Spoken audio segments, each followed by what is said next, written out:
మొదలుకొని వధింపబడి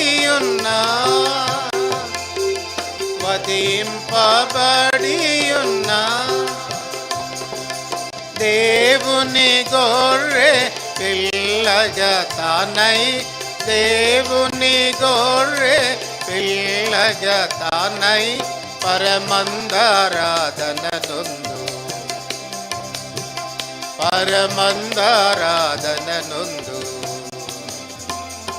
యేసు క్రీస్తు నిన్న నేడు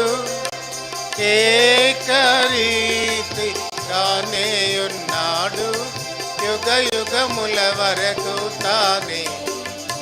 ఒక్కటే రీతిగా నుండు, యుగ యుగముల వరకు